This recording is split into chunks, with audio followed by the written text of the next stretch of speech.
Inilah pemandangan setiap hari yang terlihat di depan pintu masuk stasiun Cikini. Di jam sibuk atau di waktu senggang, berbagai penumpang kereta yang melakukan pelanggaran dengan melompat pagar pembatas jadi pemandangan lumrah di tempat ini. Tua muda, laki perempuan, semuanya dengan gaya bak ninja melompat pagar setinggi pinggang itu tanpa memikirkan risiko dan ancaman bahaya. Kebiasaan inilah yang membuat tim Insert Investigasi mencari tahu secara langsung apa yang menjadi alasan sebenarnya para penumpang nekat melompat pagar, alih-alih mengikuti jalan yang telah disediakan.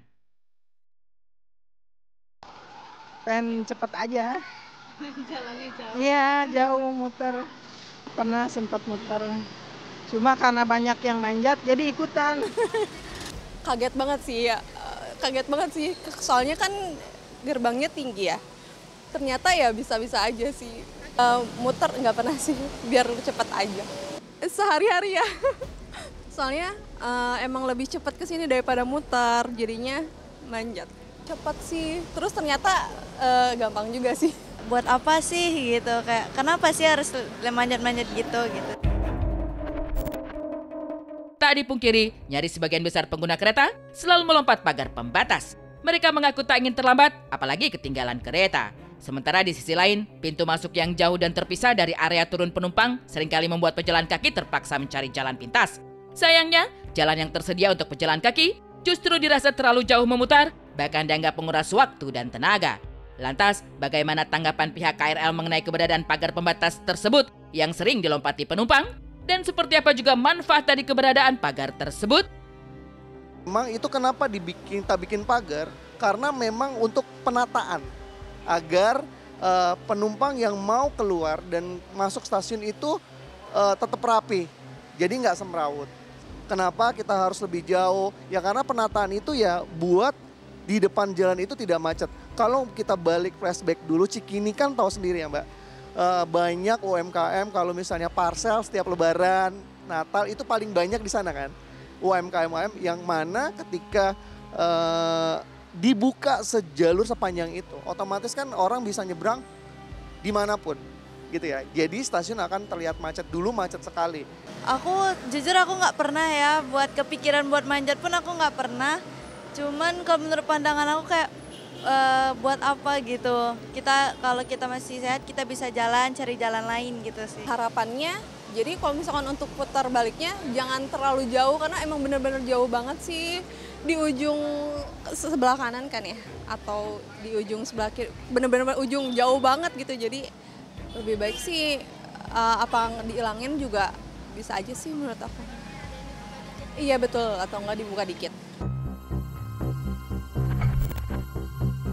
Meski tujuannya penataan wilayah sekitar pintu masuk dan juga menghindari kemacetan, namun di sisi lain, kehadiran pagar-pagar beton pembatas sepanjang jalan masuk stasiun Cikini memberi efek domino.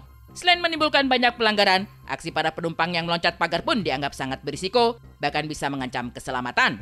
Untuk menghindari hal yang tidak-tidak, pihak KAI sudah melakukan penyuluhan seperti peletakan spanduk larangan, himbauan, hingga penempatan petugas di titik-titik pagar yang dilompati. Namun semuanya sia-sia karena kurangnya kesadaran dari para calon penumpang kereta.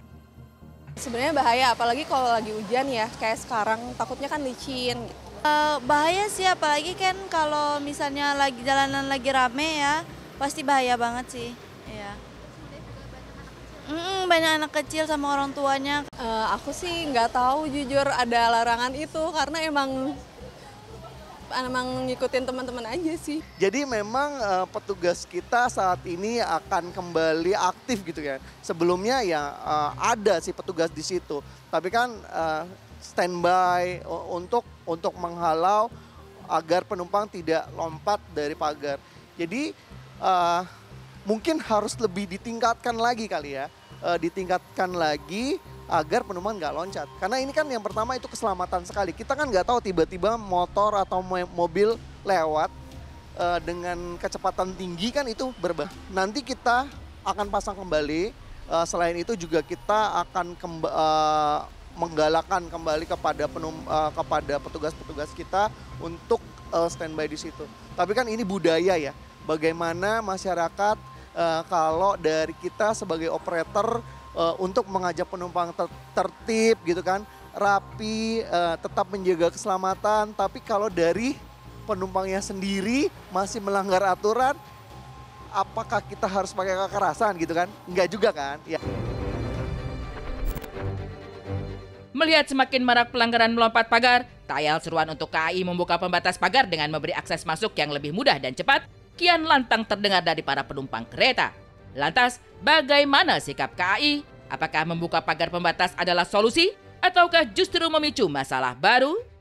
Itu kan udah bertahun-tahun ya, itu di pagar udah 10 tahun.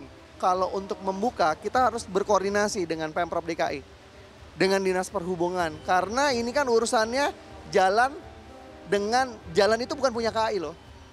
Punya Dishub kan, punya Pemprov DKI. Jadi ketika kami menutup itu pun berkoordinasi sama mereka. Sebelumnya juga sudah nggak ada pagar, justru di situ semakin macet. Ya ini kan akan kembali ke masyarakatnya, kembali ke penggunanya, bagaimana ketika mereka harus tertib jalan sesuai dengan apa yang sudah ada di stasiun. Jika di Cikini pagar pembatas memicu problem keseharian, maka di stasiun Taman Kota ada pemandangan berbeda. Di antara hilir mudik kereta dan juga padatnya penumpang lalu lalang, keberadaan kolam ikan sepanjang 20 meter seolah menjadi pelipur lelah dan juga rasa ngantuk bagi para penumpang kereta. Uniknya, keberadaan kolam ikan itu dibuat tepat di bawah peron kereta. Maka inilah antusias para penumpang kereta yang terkesima dengan kehadiran kolam ikan di bawah peron stasiun Taman Kota Jakarta Barat. Kebetulan kan beberapa hari ini emang viral ya di TikTok, itu banyak yang komentari tentang ada kolam itu. Lucu juga sih. Kebetulan kan aku asli Blitar, jadi nggak ada yang kayak gini di Blitar, Mas Yan. Iya, unik banget. Oh, cukup kayak mengesankan juga sih ya, kaget juga sih mungkin kalau ada kolam ikan di kolong peron gitu. Iya, baru pertama kali. Biasa kan cuma dibuat di luar atau di outdoor gitu kan. Ya bagus juga sih kalau buat hiasan gitu, kayak ikan emas, ikan gapi atau ikan-ikan yang segala macamnya yang buat hias gitu. Kayaknya unik ya, baru stasiun ini kayaknya ada. Stasiun itu kan beda-beda ya, beda-beda tipenya. Jadi di kita itu kan kalau keselamatan ada K3, nah kalau ini ada K2, kebersihan dan keindahan stasiun. Jadi bagaimana kita bisa memperindah stasiun, selain itu stasiunnya juga dibuat bersih, untuk apa? Untuk kenyamanan penumpang. Nah, dengan adanya kolam di tadi yang sudah Mbak lihat di stasiun Taman Kota itu ya salah satunya itu. Dari kolam ikan di bawah peron kereta stasiun Taman Kota, seperti apa juga potret seorang perempuan yang viral karena memiliki kebiasaan beternak kepiting? Seperti apa kisahnya? Saksikan saat lagi hanya di Insert Investigasi.